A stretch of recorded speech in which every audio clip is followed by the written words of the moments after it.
didn't feel like I was worthy to. I didn't feel like I'm not going to spend money on, you don't take care of what you don't value. You don't take care of what you don't value. I didn't value myself, so I'm not going to spend money on myself in that way. Welcome to the EQ Gangster podcast, where you will learn practical tools to grow your mental and emotional health and intelligence to be the best version of yourself, both at work and at home. It is real, raw, and transformational. The journey of emotional growth isn't easy, but it's worth it. I believe in you.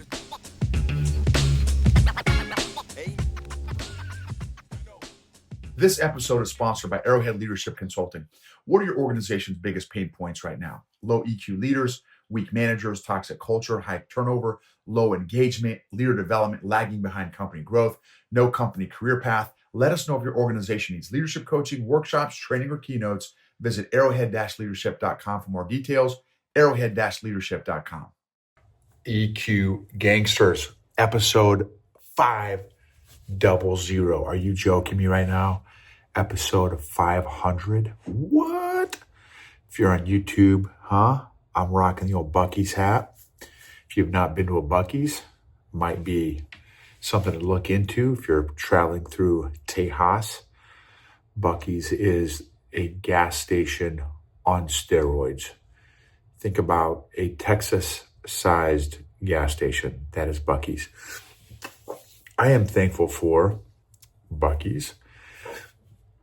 I am thankful for homies, real homies, adversity-tested homies, which is, man, that's a whole other episode.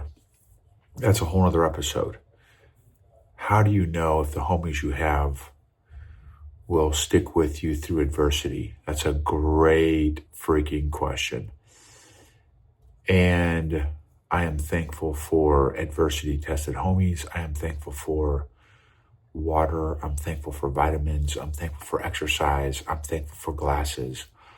I'm thankful for saunas. I'm thankful for relationships and where you can meet people. And I recently met 2 or 3 phenomenal people in the sauna. So that's kind of why I did that whole little story right there. I am thankful for podcasts. I'm thankful for being able to interview people on the podcast that have a lot of value to add to other people. I'm thankful for the superpowers that people have. I'm thankful for growth, man. I'm thankful for adversity. I'm thankful for learning. I'm thankful for Henry Cloud's book, Changes That Heal. I'm thankful for Henry Cloud's book, How People Grow. I am thankful for protein bars. I'm thankful for learning in and through and about adversity. I'm thankful for people that help other people through adversity. And yeah, I'm very, very grateful. I'm in a super interesting season right now. And this particular episode is going to be about a monster epiphany that I may have already talked about. I don't remember.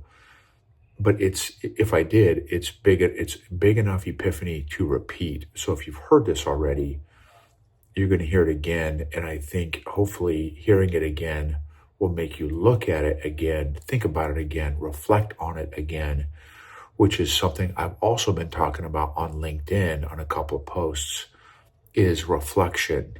And how good are you at reflecting? Whole nother episode that I'll do at some point. So the monster epiphany and breakthrough that I've had recently, based on a conversation with a coach, psychologist, therapist, counselor, whatever you want to call them, monster breakthrough a couple of months ago in my journey. Many of you know that and the reason why I want to put this on episode 500 is because it's probably one of the biggest breakthroughs that I've had in my life in the last 10, 20 years. So this is a monster deal for me. It may not have the impact on you, but it has had a life-changing, massive, far-reaching effect in my life and is ongoing. So I struggled for 4 decades with a massive, massive raging belief, vow, commitment, process, promise that I was unworthy, filled with self-hatred, self-condemnation, self-sabotage, and undeserving, unworthy. And so that shows up in every area of my life over the past 4 decades. So think about an area of your life, and then think about a subconscious desire to self-sabotage that area of your life. Think about what that experience would be like. Think about what that experience would be like, not only for me, but for the people in my life. Not a very positive experience. And it's even worse when you don't know where it's coming from, or how it got there, or even what to do about it. And because I didn't know where it came from, how it got there, how it started, what the origin story was, I couldn't fix it. And part of me didn't want to fix it because at the time, I didn't feel like I was worthy or deserving of having it fixed, because I was a worthless POS, loser, waste of oxygen. And so I did not have the desire to get it fixed because of that dynamic, that reason. So in a conversation with this SME, subject matter expert, he asked me, because evidently we develop our self-images and self-esteems during our childhood. You hear that, that kind of thing. So what were some defining moments in your childhood? But don't look at it as an adult. Look at it from a child's perspective. So this guy told me, tell me about your childhood. So I told him, kind of gave him some of the different highlights and lowlights of my childhood. And he said, okay, that's great that you just shared that from your adult 10 years working on your EQ perspective. He said, I want to hear it from your 10-year-old perspective. So as a 10-year-old, go back to being 10 again and tell me, how did those experiences make you feel about you as a 10-year-old? My head exploded. I was like, what on earth are you talking about? And then he said, do it as an 11-year-old and a 12-year-old, 13, 14, 15, right? So do it as 10 to 14, 15, 16, 17 years old. That led to one of the biggest breakthroughs in my life to date. Outside of my relationship with the Lord and outside of my discovery initially of EQ, this has been the greatest breakthrough in my life. Because people in the past would say, including my wife, dude, why do you hate yourself so much? Other people, why do you hate yourself so much? Why do you keep sabotaging business and finances and relationships? And I'm like, dude, number one, I didn't know I was doing it for many, many years. And I sure as heck didn't know how to stop it. I had no idea how to stop it. I had no idea. And then people say, well, why didn't you get help? Because I didn't deserve it. I didn't feel like I deserved it. I didn't feel like I was worthy to. I didn't feel like I'm not going to spend money on, you don't take care of what you don't value. You don't take care of what you don't value. I didn't value myself, so I'm not going to spend money on myself in that way.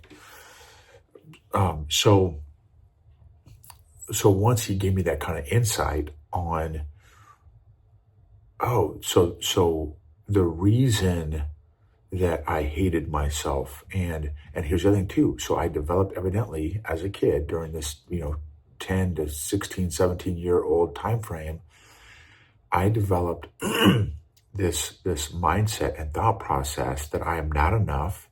I'm not worthy to be treated a particular way.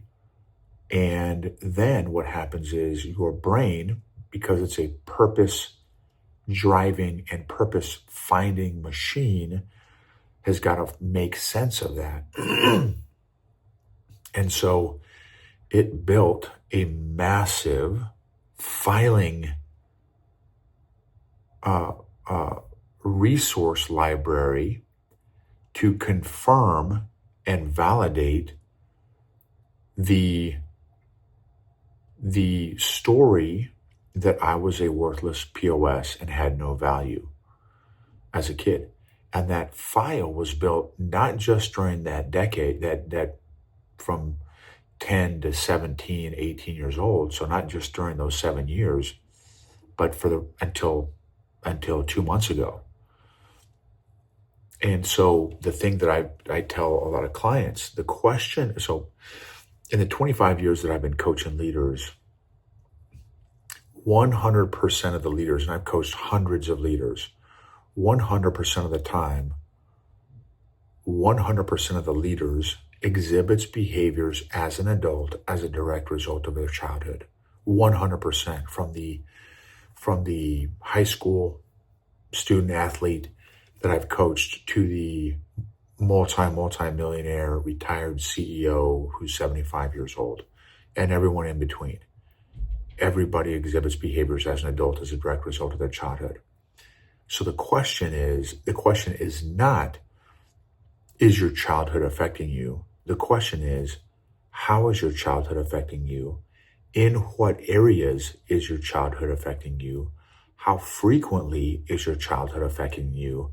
And how intensely is your childhood affecting you? And so if you look back at your childhood and what self-image did you leave your childhood with? How did you feel about yourself from your childhood as a child, not as an adult looking back, as a kid in your childhood?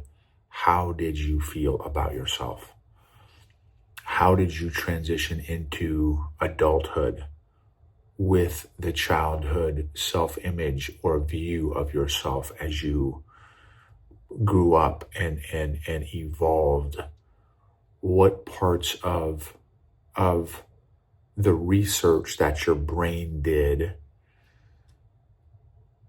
about yourself and your self-image and your self-esteem, what part of that went with you into adulthood?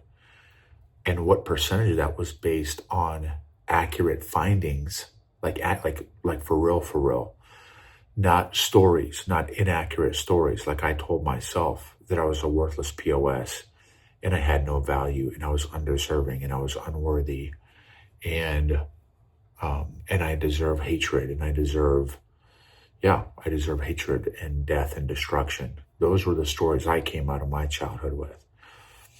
And so something that I've done as a result, so some homework, legit EQ homework that I've done is taking time to write down the ungodly beliefs and inaccurate stories that I took from my childhood into adulthood. And there were so far 36 of them. And there's, I'm sure, a lot more, but it's my start, it's 36 inaccurate, ungodly beliefs, inaccurate stories about myself. And so far, I have written 45 new truths and stories that I want to have about myself that hopefully are based on, for me, biblical principles. I want to build a new identity and new truth based on biblical principles. Who does God say I am? Not who do I'm trying to see myself through God's eyes, not through Noble's eyes, and not through my 10-year-old self who hated himself. And so rewrite. So number one, write what are some inaccurate truths you have about yourself and false stories you have about yourself.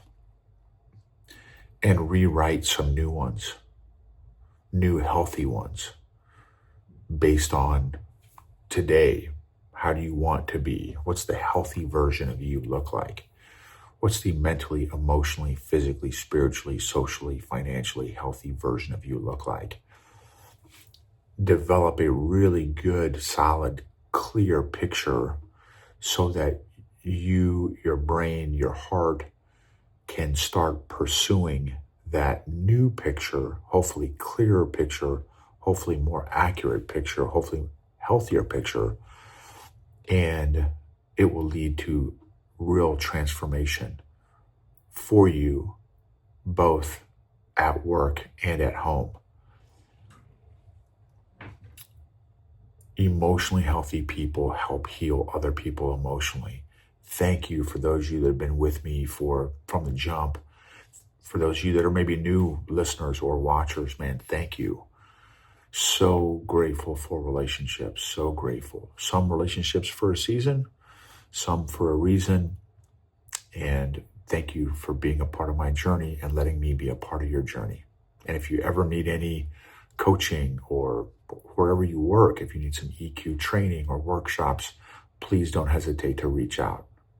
Noble, Noble, @ arrowhead-leadership.com.